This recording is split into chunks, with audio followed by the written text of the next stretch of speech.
Bonjour à tous et bienvenue dans ce nouvel épisode de Fly Me to Orion consacré à la santé des jeunes et l'ambition.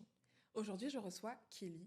Kelly a 26 ans, elle est comédienne et début 2025, elle a décidé de lancer le compte Espace Point Virgule, un compte dédié à la santé mentale. Et là, c'est le succès. Plusieurs millions de vues sur ses vidéos sur Instagram et TikTok et les followers ont suivi. Aujourd'hui, Kelly compte 80 000 followers sur TikTok. Et pardon, ça c'était au moment où je préparais mes notes et je suis quand même allée voir ce matin. J'ai revérifié, je me suis dit on sait jamais. Et j'ai bien fait parce que son compte cumule 67,9 followers, 9 000 followers pardon, sur Instagram et 86 000 followers sur TikTok. Alors que quelques jours avant, c'était 80 000 sur TikTok par exemple, juste pour que vous voyez à quel point ça fonctionne. Et le tout en l'espace de 3 mois. Bonjour Kelly. Bonjour Inda. Comment ça va? Ça va bien. Tu vas bien? Je suis contente d'être là et de parler de tout ça avec toi. Moi aussi. Alors aujourd'hui, on va échanger autour de l'ambition et la santé mentale des jeunes. Et j'aimerais que l'on fasse un petit point sémantique sur la notion de jeunesse, si tu veux bien. Alors, merci. Selon le Centre d'observation français de la société, en 2022, la jeunesse constitue une phase de la vie intermédiaire entre l'enfance et l'âge adulte, marquée par un accès progressif à l'autonomie. Les sciences humaines utilisent le plus souvent l'intervalle des 15-24 ans. Qu'est-ce que ça dit de nous, Kelly? 15-24 ans, c'est la jeunesse. Ça veut dire qu'on n'est plus là-dedans. C'est ça, je sais pas. Mais d'ailleurs, à ce sujet, une étude de 2019 de l'université de Cambridge estime que le cerveau de la plupart des personnes atteint sa maturité à 30 ans. Moi, ça me va. Ça me va. J'y arrive, doucement, progressivement. C'est ça. Pour revenir à l'étude du Centre d'observation français de la société, il ajoute que cette définition est discutable. Cette définition est discutable car les seuils d'entrée et de sortie de la jeunesse sont progressifs et dépendent des milieux sociaux. Je trouve ces différentes études assez intéressantes. Qu'est-ce que tu en penses, Kelly, d'ailleurs, et comment tu te sens, toi, par rapport à la maturité? Est-ce que tu te sens mature? Et si oui, depuis quand? Si tu veux, pour moi, c'est assez particulier parce que j'ai toujours grandi, déjà en faisant plus que mon âge physiquement parlant. On m'a toujours donné plus que mon âge depuis que je suis adolescente, depuis que j'ai 14-15 ans. Et aussi, je pense, en grande partie, c'est biaisé par, je pense, une maturité émotionnelle qui, pour moi, a été déclenchée assez tôt, je dirais, suite au décès de mon papa quand j'avais 13 ans. Donc forcément, ça accélère un petit peu le processus quand tu vis un deuil à cet âge-là. Donc pour moi, je pense que j'ai toujours ressenti une forme de maturité qui d'ailleurs me mettait un peu en décalage par rapport justement aux personnes de mon âge ou au collège ou au lycée, parce que je me sentais toujours...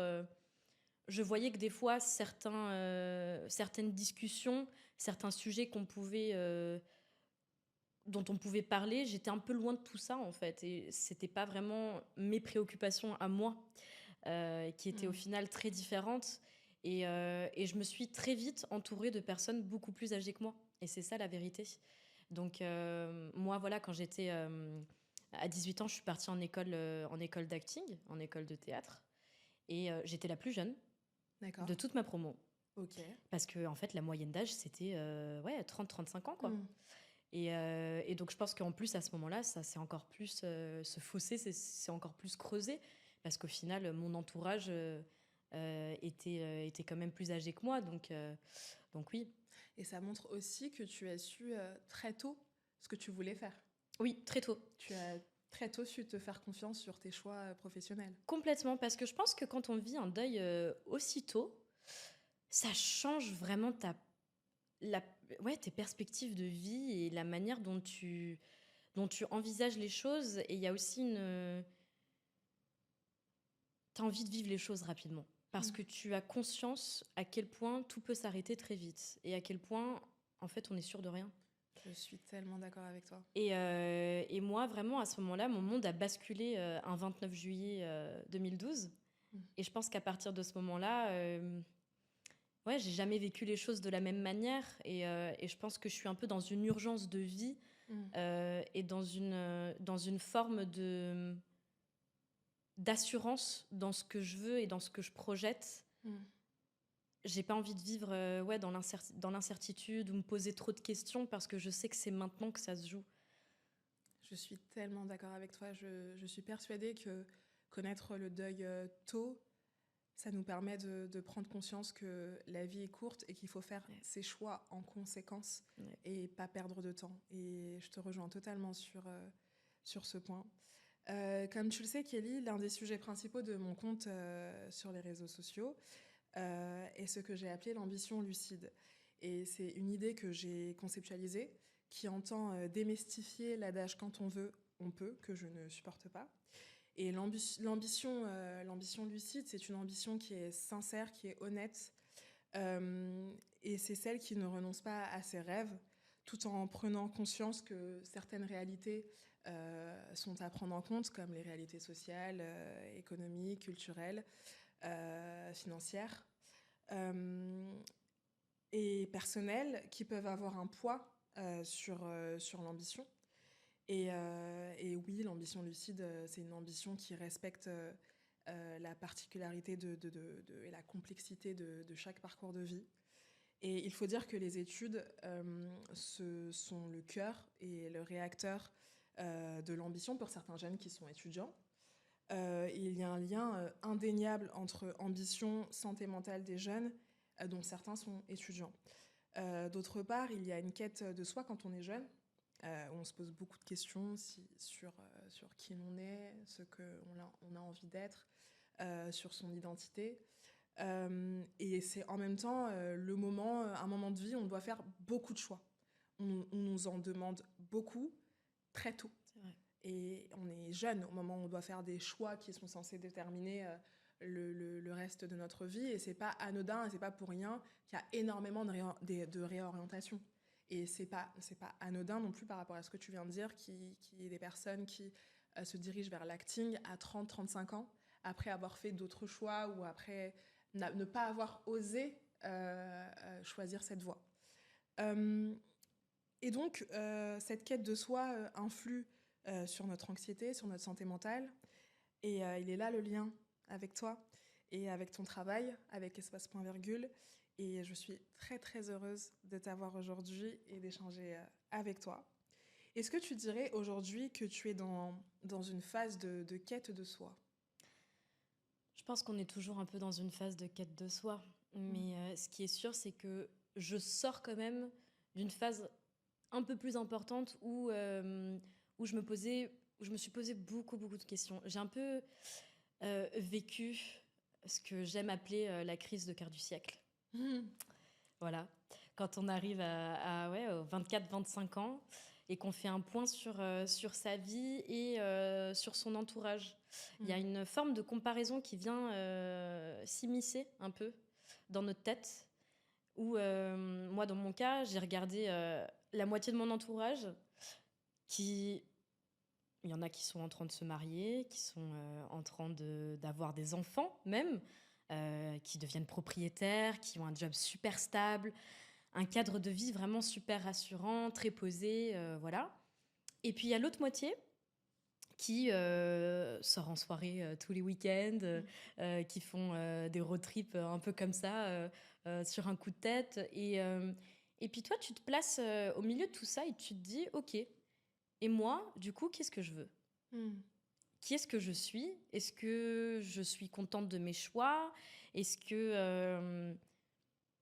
Enfin, tu vois, tout ce genre de questions comme ça, tout à coup, t'es plus sûre de ce que tu veux vraiment, et tout à coup, ça a plus autant de sens qu'avant, ou tout à coup, ouais, tout vient... J'ai une petite nuance à apporter par rapport à ce que tu disais de la maturité tout à l'heure, que tu l'atteins à tes 30 ans. Moi, j'ai beaucoup entendu cette phrase, ton cortex cérébral, il finit de se développer à 25 ans. Donc à 25 ans, tu commences à avoir des réflexions et une manière de penser qui n'était pas la même avant. Et ce truc-là, je l'ai vraiment, vraiment, vraiment ressenti. Ouais. Je pense que je me le suis vraiment pris en pleine poire, tu vois. Et je me suis mise Ouais, à je avoir comprends. des réflexions que j'avais jamais eues auparavant. Moi, par exemple, j'ai toujours dit que je voulais pas avoir d'enfant. Après, je suis très jeune, voilà. Mais je sais que ouais, l'année dernière, j'ai commencé à avoir presque des envies maternelles. C'est vrai? Ouais, je me suis dit, attends, mais en fait, et si j'avais envie d'avoir des gosses, quoi? Ouais. Tu vois, alors que je me suis jamais posé la question. Et vu que je suis un peu sortie de cette phase-là, tu sais, très introspective, de quête de soi, comme tu dis, je sais que non. C'était juste vraiment ce moment où, en fait, ouais, tu commences à tout remettre en question, quoi. Donc voilà. Mais là, aujourd'hui, je pense que effectivement, euh,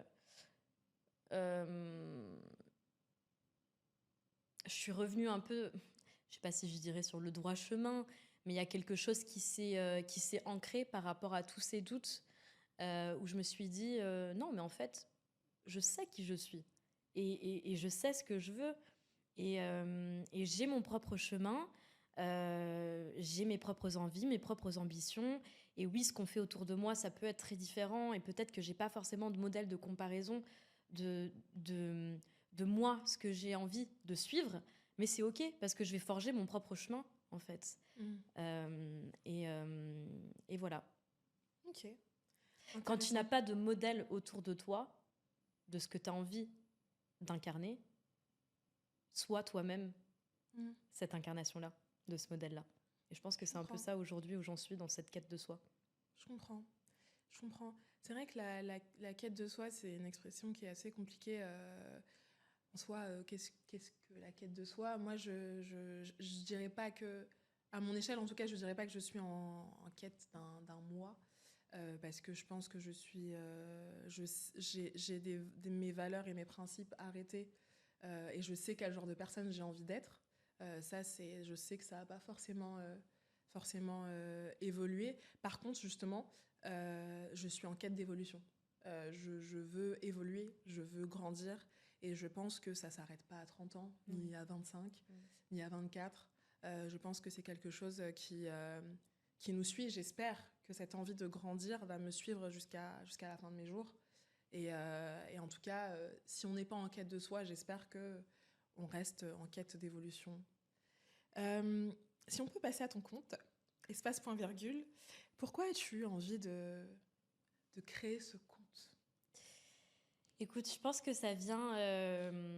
J'en ai vraiment ressenti profondément le besoin, à la fois d'un point de vue personnel et collectif. Mm. Tu vois, je me suis toujours dit, j'ai vécu des moments très difficiles dans ma vie, et ça m'est arrivé de me sentir profondément seule et incomprise par mon entourage dans ces moments-là. Mais à travers tout ça, je me suis toujours dit une chose, ça ne peut pas servir qu'à moi. Mm. Ce que je suis en train de vivre là tout de suite, ce que je suis en train de ressentir, ce que je suis en train d'apprendre, il faut que d'une manière ou d'une autre, ce soit utile aux autres. Et ouais, je voulais vraiment que ma douleur et mes épreuves, elles puissent être un peu comme une source d'inspiration, de soutien ou de petits réconforts pour les autres. Et c'est ce que j'essaye de faire avec Espace Point Virgule, tu vois. C'est à la fois un exutoire personnel pour moi, et c'est une manière de créer une safe place pour les autres, pour parler de santé mentale sans jugement, de dire aux gens, vous n'êtes pas seul, moi aussi je suis passée par là, et Mm. si j'ai tenu bon, vous aussi vous pouvez le faire. Et en tout cas, je te confirme que ton compte est une safe place. C'est un plaisir de voir tes vidéos qui font toujours du bien, vraiment.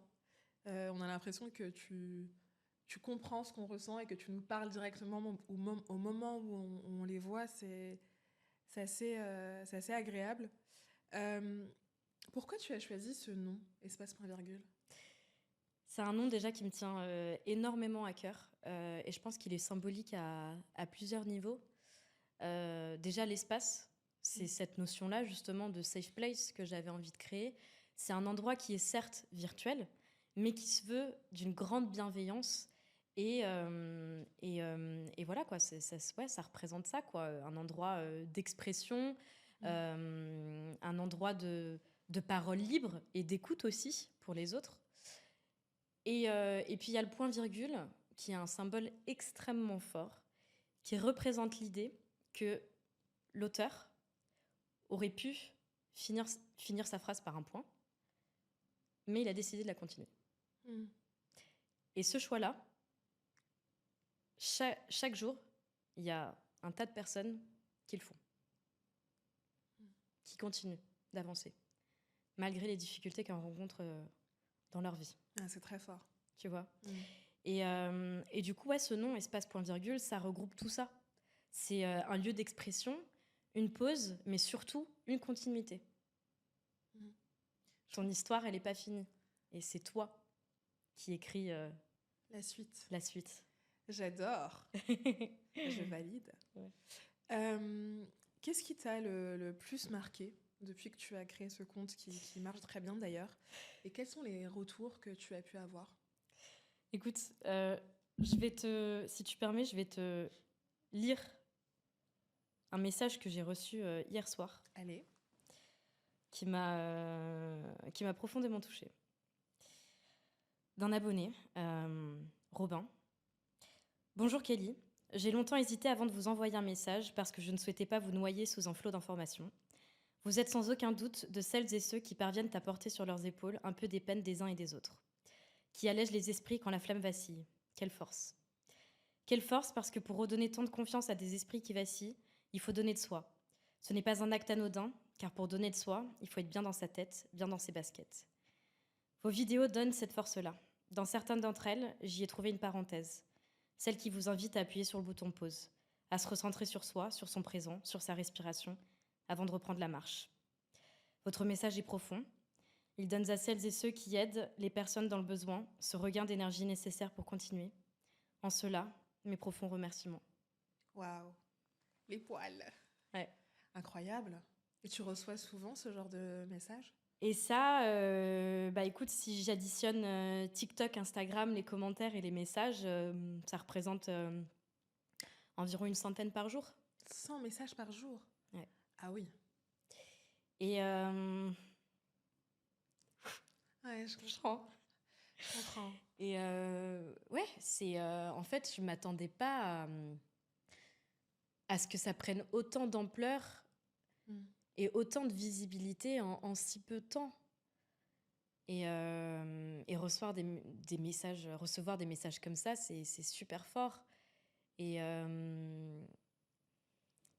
mais en même temps, que ce soit sur tes formats facecam, vidéo ou tes carousels, en fait, déjà tes carousels, moi j'étais impressionnée par le niveau de recherche. En fait, on apprend tellement à travers ton contenu, et ça se voit que tu y passes du temps et que tu t'investis en fait à chaque contenu, chaque publication, et ça se ressent en fait énormément. Donc je comprends tout à fait en fait que les gens soient touchés comme ça, parce qu'il y a énormément de travail derrière et énormément de sincérité, et ça se ressent, et je suis vraiment heureuse que tu reçoives ce genre de message, parce que franchement tu le mérites. Tu le mérites vraiment. Ouais, mais c'est ce que j'essaye de faire. J'essaye vraiment toujours d'être dans une démarche vraiment de bienveillance et de sincérité. Et oui, ça prend beaucoup de mon temps parce que c'est beaucoup de recherche, et puis de double-check aussi, parce que je ne suis pas psychologue. C'est ça la vérité. C'est vrai qu'il y a énormément de personnes qui pensent que tu es psychologue. Ouais, il y a des personnes qui me demandent des coachings, qui me demandent si j'ai un cabinet. C'est pas le cas. Donc j'ai aussi un peu, quand on a autant de visibilité, on a une responsabilité dans ce qu'on dit et dans ce qu'on fait. Donc, tout à fait. Donc oui, et puis tu vois, le truc c'est que je reçois des messages, des témoignages. Je pense que les gens se sentent particulièrement à l'aise dans un contexte comme celui-là, des réseaux sociaux, pour se livrer sur des témoignages de vie qui sont empreints parfois d'une grande douleur, mais aussi d'une grande force. Je reçois des messages, il y a des gens qui ont une telle résilience. Et puis, pour le coup, ça touche tout le monde. C'est femmes comme hommes, comme des plus jeunes, comme des personnes âgées. C'est universel. Tout le monde ressent la douleur, tout le monde ressent la joie. C'est des sentiments que tout le monde ressent. Et c'est ce qui fait que ça crée des ponts invisibles, en fait, entre nous, quoi. Et je pense que ce qui me bouleverse le plus et ce qui m'a le plus marqué, c'est à quel point, des fois, des choses très simples, des paroles très simples, touchent les gens, mais au plus profond, quoi. Comme un je suis fière de toi, 5 petits mots. Il y a des gens qui n'ont jamais entendu ça de leur vie. Mm. Moi, personnellement, ça me fait quelque chose, forcément, Tu m'étonnes. de recevoir ce genre de commentaires et de messages. Et c'est là où tu te dis que, quand même, que ça traduit un vrai problème dans nos sociétés actuelles, à quel point on est déconnecté des autres et à quel point, en fait, on ne mesure pas le pouvoir que les mots ont, autant pour blesser que pour guérir. Et ce que je déplore, c'est vraiment la facilité avec laquelle on va se pencher et se concentrer sur le négatif, que ce soit pour laisser un avis négatif sur TripAdvisor, que ce soit pour n'importe quoi. En fait, le négatif, il va toujours prendre le dessus, tu vois. Alors que, ouais, parfois, juste une parole gentille, juste un « je suis fière de toi », que ce soit à ton père, à ta mère, à ton fils, à ton ami, à n'importe qui, ça peut vraiment illuminer la journée de quelqu'un et ça Tout à peut fait. faire une différence, en fait. Ouais. Et je pense qu'à partir du moment où j'ai vraiment compris ça avec autant d'ampleur, maintenant, c'est quelque chose que je prends extrêmement au sérieux. Ouais. Mais tu as dit quelque chose de très intéressant. Tu as dit que les gens ont besoin de mots simples. Ouais. Et en fait, je trouve que la simplicité, en fait, c'est quelque chose d'extrêmement complexe finalement parce que ça représente vraiment les carences des gens. C'est-à-dire que la plupart des mots de nos traumatismes, de nos douleurs, viennent de choses simples qu'on n'a pas eues, qu'on aurait dû avoir. C'est-à-dire l'amour de nos parents, des mots encourageants. Et c'est des choses qui sont censées être la base et que énormément de personnes n'ont pas, la base. Ouais. Il y a énormément de personnes qui n'ont pas cette base-là. Et je suis d'accord avec toi, les mots construisent et détruisent. Ouais. Et c'est vraiment important d'avoir une Kelly et son compte espace point virgule pour réparer les destructions de certains mots. Ouais. Mais tu vois, c'est ça le truc, c'est que en fait, moi, recevoir des messages comme ça me touche profondément et ça refait ma journée, très honnêtement, tu vois. Mais à la fois, ça m'attriste parce que je me dis, ok, là, il y a vraiment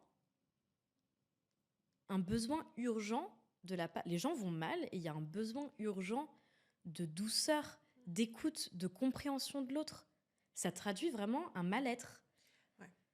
Ouais, mais parce que dans énormément de pans de nos vies, ce sont des choses qui ne sont pas présentes.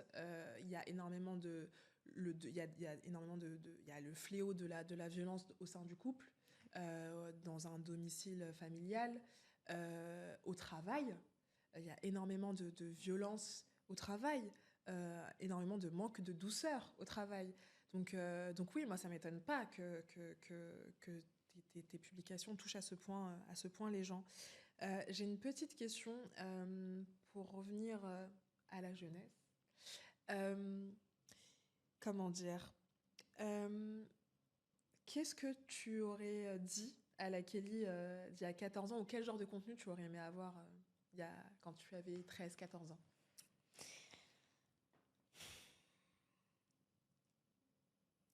Cette Kelly-là, au final, je lui aurais pas vraiment donné de conseils en particulier. Je lui aurais juste dit, continue de faire ce que tu fais là, continue de te planter, mais juste avance, t'es dans la bonne direction. Et tout ce que t'es en train de vivre là, toutes les erreurs que tu fais, tout ça, ça va contribuer à devenir la personne que tu veux être. Qui a créé le compte espace point virgule. Qui a créé le compte espace point virgule. C'est vrai. Et surtout, aujourd'hui, je la regarde. Tu sais, il y a plein de moments où je me disais, c'est la fin du monde. Mais pour des trucs insignifiants, tu vois. Et aujourd'hui, tu sais, je regarde cette Kelly-là et je me dis, mais j'ai tellement de compassion pour elle. Parce que, ouais, elle avait déjà goûté au deuil, à la souffrance, vraiment, à la douleur. au mal-être profond. Et elle a tenu bon avec ce qu'elle savait de la vie et avec ce qu'elle savait du monde, d'elle-même, des autres. Et je la trouve belle, quoi. Elle a fait de son mieux. Elle a fait de son mieux avec ce qu'elle avait. Et son mieux, c'était déjà bien assez. C'était tout ce qu'il fallait. Tout ce qu'il fallait. Donc en fait, je referai pas les choses de manière différente, tu vois. Et je lui donnerai pas de conseils en particulier. Après, oui, ce qui est sûr, c'est que si on parle en termes de contenu, c'est vrai que moi, quand j'étais ado, j'étais une grosse consommatrice de contenu sur Tumblr. Okay. C'était la mode à l'époque. Et c'était vraiment une esthétique, Tumblr. Tu vois, c'était une esthétique qui romantisait énormément l'état dépressif, la mélancolie. C'était une façon de s'habiller, un peu grunge. C'était un type de musique que tu vas écouter, un type de film, de série que tu vas voir. Et tout type de contenu que tu consommes, surtout à cet âge-là, quand tu es en pleine adolescence, ça va t'influencer. Et c'est vrai qu'il y a des choses qui m'ont influencée dans le mauvais sens du terme. Et je pense que ma douleur, elle était réelle. Ce que j'étais en train de vivre, c'était profondément traumatisant. Mais je pense que ça aurait pu être moins destructeur si j'avais ciblé un autre type de contenu. Ouais. Et ça aurait été peut-être plus court. Enfin, ma période de souffrance, je pense qu'elle a été prolongée parce que j'étais aussi dans cet état de faire durer le truc, parce que j'avais l'impression de me définir par ce genre d'état et de contenu que je consommais, tu vois ce que je veux dire. Donc c'est pour ça que c'est très important. Et je pense que Espace Point Virgule vient aussi et nourri aussi par cette réflexion-là, tu vois, parce que je pense réellement qu'avoir un contenu un peu plus bienveillant et plus sain, ça peut vraiment faire la différence, quoi. Ça peut te faire un petit déclic et ça peut... Des fois, il faut rien du tout, tu vois, mais je trouve ça important, du coup. Il faut être prudent sur le type de contenu qu'on consomme. Complètement. Je suis vraiment d'accord avec toi. Toi qui as accès à énormément de retours de la part de personnes jeunes aussi, même si ce n'est pas la seule audience que tu as, quel est l'état de la santé mentale des jeunes en France ? Écoute, c'est plutôt inquiétant quand même. Et les chiffres, ils vont vraiment parler d'eux-mêmes. Je les ai ici avec moi, parce que je ne les ai pas retenus par cœur. Bah oui. Et que je ne veux pas dire de bêtises. C'est important. Plus de la moitié des jeunes en France, les moins de 25 ans, disent être en détresse psychologique. Ok. Plus de 1 jeune sur 2 a déjà été concerné par un trouble de santé mentale. C'est énorme. Chez les ados, c'est pas mieux. 1 sur 4 présente des signes de troubles anxieux généralisés. Et presque 40% auraient des symptômes dépressifs. Et le plus inquiétant, en 2024, 23% des jeunes disent avoir déjà eu des pensées suicidaires, contre 11% en 2017. C'est plus du double. Et on le rappelle, le suicide reste encore aujourd'hui la première cause de mortalité chez les 15-35 ans. Waouh. Ok, donc c'est assez alarmant. C'est tragique. Et c'est des chiffres qu'on peut pas ignorer. Après, si on part sur les raisons, il y en a plusieurs. Il y a forcément la solitude, la pression sociale, la précarité, les réseaux sociaux, la crise du Covid aussi, qui a laissé des traces sur les jeunes, 2017-2024. Voilà, c'est ça. Et le problème dans tout ça, c'est que l'accès aux soins, il reste très, très, très compliqué.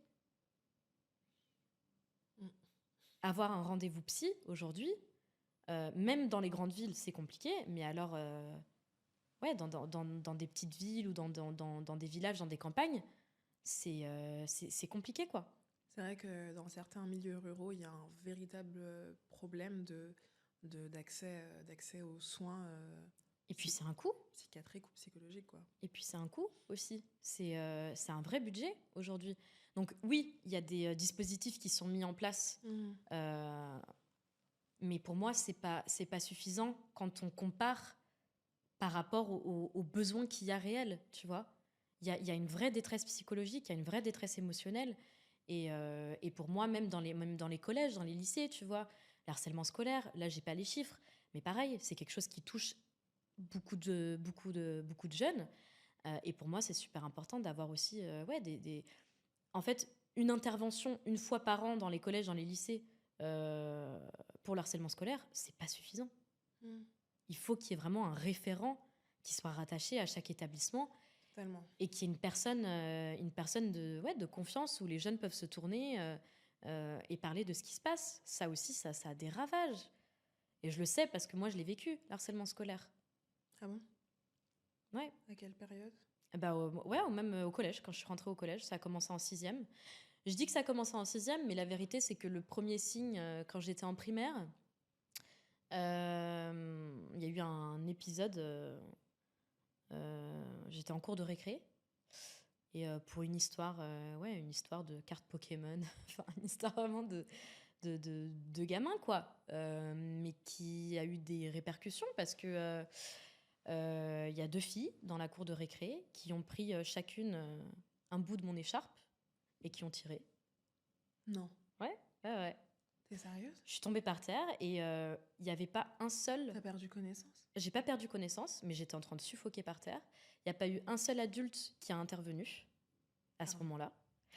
Et quand je suis rentrée à la maison le soir, j'étais complètement déphasée par ce qui s'était passé. Et t'as pu te tourner vers aucun adulte de l'établissement? Non, j'en ai parlé à ma mère. On est allé déposer une main courante.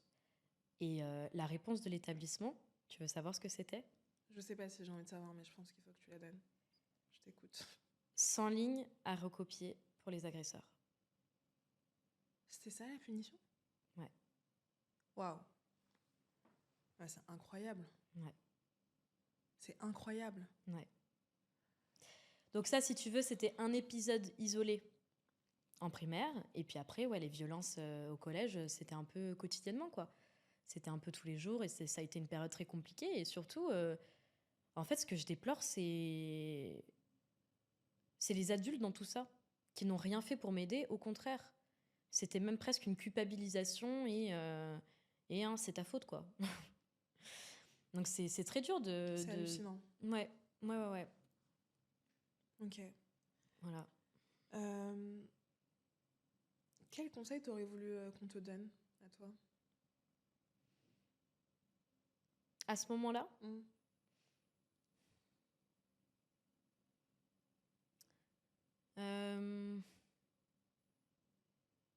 en fait, je sais pas si c'est pas vraiment un conseil que j'aurais aimé avoir, c'est juste j'aurais juste aimé avoir me sentir protégée par les adultes. Parce que moi, en soi, il y a pas vraiment de conseil parce que j'ai fait ce qu'il fallait. Enfin, tu vois ce que je veux dire? Je me suis renfermée, mais évidemment que je me suis renfermée. Parce que j'avais pas de figure autour de moi. Mais alors, je réadapte ma question. Quels mots tu aurais voulu entendre de la part de ces adultes? Je pense que j'aurais déjà aimé entendre effectivement le fait que c'était pas ma faute. Et que de toute façon, quand tu es agressé, ça ne sera jamais ta faute. C'est la base de tout, en fait. Ça, c'est certain. Ça, c'est certain. Et j'aurais aimé qu'il y ait une forme de protection et qu'on me dise que j'étais pas seule, que j'étais accompagnée et que...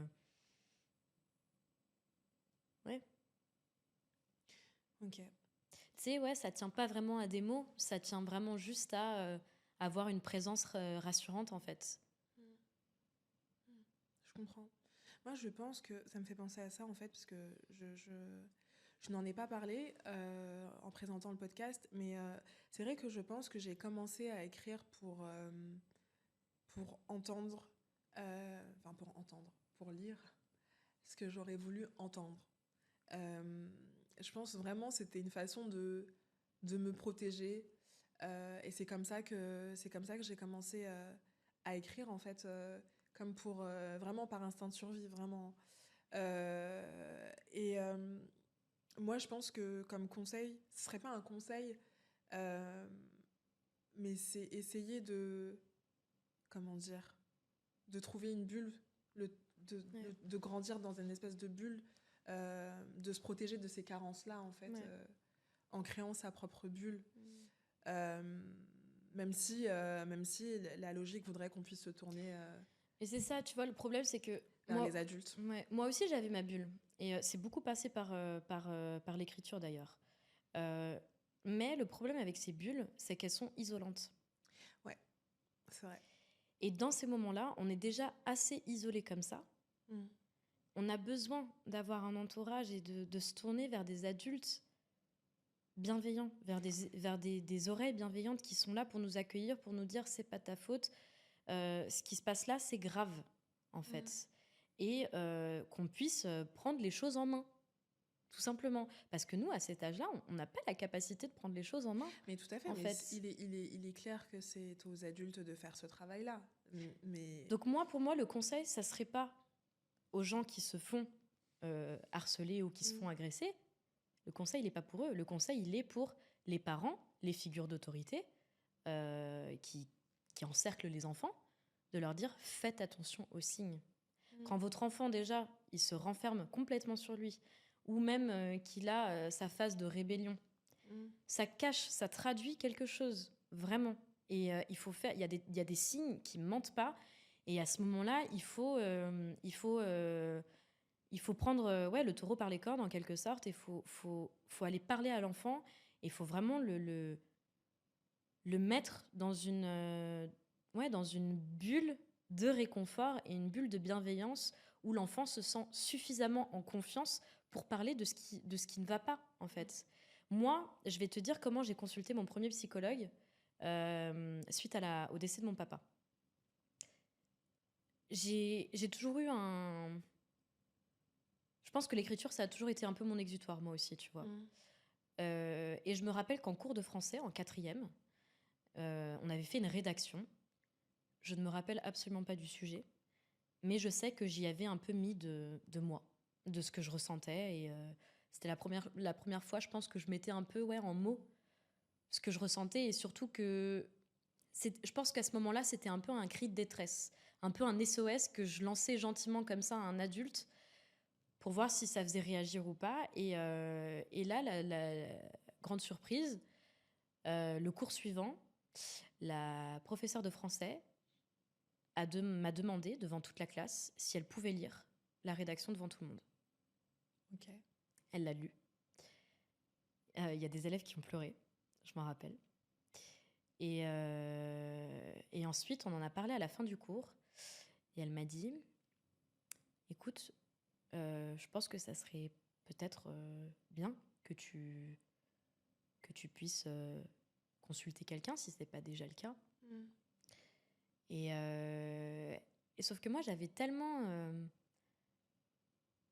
vu que je manquais cruellement de confiance dans les adultes, j'osais pas faire ce pas-là. Et j'osais pas dire à ma mère que j'avais besoin d'aide. Et donc, ce qui s'est passé, c'est que Et t'avais confiance en ta mère. j'avais confiance en ma mère, mais je pense que c'était pas le problème, c'était pas ma mère, c'était juste que j'avais vraiment perdu foi en la figure adulte. Je comprends. Ouais, je Avec comprends. ce qui s'est passé, tu Ouais. vois. Ouais. J'avais plus foi Ouais, non, dans mais les adultes, tout je simplement. comprends totalement. Et donc, cette rédaction, elle a été donnée à ma CPE. Et ma CPE Ok. a convoqué ma mère, du coup. Ok. Ma mère a lu la rédaction. Et c'est de là qu'est parti, du coup, mon premier rendez-vous chez un psy, tu vois. Mais justement, en fait, peut-être que c'était... Comme tu l'as dit, inconsciemment, tu avais envie qu'un adulte Oui, sache que j'avais envie, ouais. c'est passé par l'écriture. Et quand je faisais référence à l'écriture comme une bulle, c'est que, en fait, parfois, c'est plus facile d'écrire que de Ouais, dire. mais oui, tellement. Et quelque part, cette bulle d'écriture, Ouais, je dis bulle parce que ça a un côté rassurant. bien sûr. C'est Cette pour bulle... ça que je reçois des messages et des commentaires, parce que pour les gens, c'est plus facile aussi Tout à fait. de venir se confier à une inconnue, entre guillemets. Exactement, exactement. Et en fait, l'écriture, Ça a un côté plus rassurant parce qu'on peut dire ce qu'on veut et le transmettre quand on est prêt à le faire. Aussi. Et ça crée du lien. Ouais. Et ça crée du lien. Et c'est pour ça aussi que je conseille d'écrire. Quand c'est trop dur d'aller voir un adulte et de lui dire ce qu'on ressent, peut-être juste écrire et le transmettre quand on est prêt. Ouais. J'ai une question pour toi. Est-ce que pour toi, quand on veut, on peut? Je connais ton avis là-dessus. Ah et bon je vais et je vais me permettre de le nuancer. Je t'en prie, vas-y.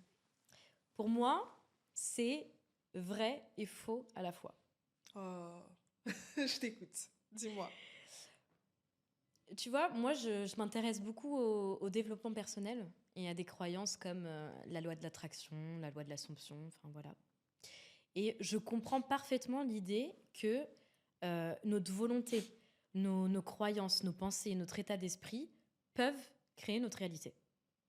Et je pense que y a une part de vérité là-dedans.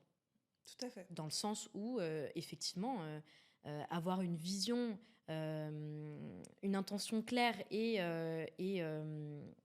croire profondément en quelque chose, ça peut nous porter très loin. Maintenant, il y a la réalité. Et la réalité des choses, c'est que tout le monde ne part pas du même point. Il y a des circonstances dans la vie qu'on ne choisit pas. La maladie, le deuil, les traumas, les conditions sociales et familiales, financières qui peuvent être très difficiles, culturelles, qui peuvent être très difficiles. Et je pense que des fois, on a beau faire tout ce qu'on veut, on n'y arrive toujours pas. C'est pas suffisant. Et pour moi, ça traduit pas un manque de volonté, ça traduit juste, en fait, un contexte qui est trop lourd ou juste injuste, en fait. Donc pour moi, la question, c'est pas vraiment... Je ne pense pas qu'il suffise de vouloir pour pouvoir. Par contre, je pense que à notre échelle, avec ce qu'on a, il y a toujours moyen de faire quelque chose, aussi petit soit-il. Je pense que malgré des contextes très difficiles, il y a des micro-choix que tu peux faire dans ta vie pour continuer de t'accrocher et d'avancer à ton rythme. Tout à fait. Donc pour moi, la question, c'est pas tant quand on veut et ce qu'on peut. Pour moi, c'est qu'est-ce qu'on peut faire, qu'est-ce que je peux faire là, maintenant, tout de suite, avec ce que j'ai. Et comment est-ce que, dans ce processus-là, je m'entoure et je continue d'avancer et je m'aime un peu plus. Ok. Je suis assez d'accord avec toi. Non, je suis d'accord avec toi. La volonté, c'est évidemment un moteur. En tout cas, pour moi, ça l'a été. C'est évidemment un moteur, en fait, d'avoir de la volonté, de rêver, de ne pas rester prisonnier de là où on en est, de l'endroit où on est né. Évidemment, je suis d'accord. Mais en fait, ça suffit pas. Ah non. Ça suffit pas. Ça permet d'avancer. Ouais. Ça permet d'avancer, c'est certain. Mais est-ce que ça permet d'atteindre nos objectifs? Je sais pas. Peut-être que oui. En combien de temps? En fait, il y a plein de choses à prendre en compte. Il faut être prêt à faire des sacrifices. Il faut être prêt à prendre peut-être plus de temps que les autres. Il faut être prêt peut-être à demander plus d'aide que les autres. Oui. Donc oui, la volonté permet d'avancer. Mais c'est un travail colossal et certains sacrifices qui permettent d'atteindre les objectifs et pas simplement la volonté. Oui, c'est sûr. La volonté fait effectivement partie du process, c'est certain. Merci beaucoup, Kelly, pour cet échange. Merci à toi. C'était un échange qui était très important pour moi. Je suis vraiment très contente d'avoir pu avoir cet échange avec toi parce que dans ce que j'appelle la facture de l'ambition, sur mon compte Instagram, la santé mentale représente l'un des coûts que l'on doit être prêt à supporter pour atteindre cet objectif. On peut pas, enfin en tout cas moi je pense que c'est pas c'est pas une bonne chose que de faire croire aux gens que c'est si facile d'atteindre ses objectifs simplement par la force de la volonté. Et comme justement c'est pas si facile, ça a forcément un impact sur comment on se sent dans notre esprit, dans notre tête. Et c'est normal que notre ambition, puisque c'était le sujet de notre épisode d'aujourd'hui, nous fragilise et nous pèse. Et aujourd'hui, même en ayant réussi à avoir eu le barreau et en étant avocate, en fait, je vous le dis, ça n'a pas été facile, ça n'a pas été évident. Mais il faut savoir qu'en fait, on n'est pas seul. Ouais. C'est aussi le mantra de ton compte. Et comme tu dirais, on est fiers de vous. Merci beaucoup, Kelly. Merci, Inta. C'était Fly Me to Orion, un nouvel épisode consacré à la santé mentale et l'ambition. Je suis Inda Konaré, avocate à la cour, l'autrice du roman À manier la ceinture d'Orion et l'autre du podcast Fly Me to Orion. À bientôt.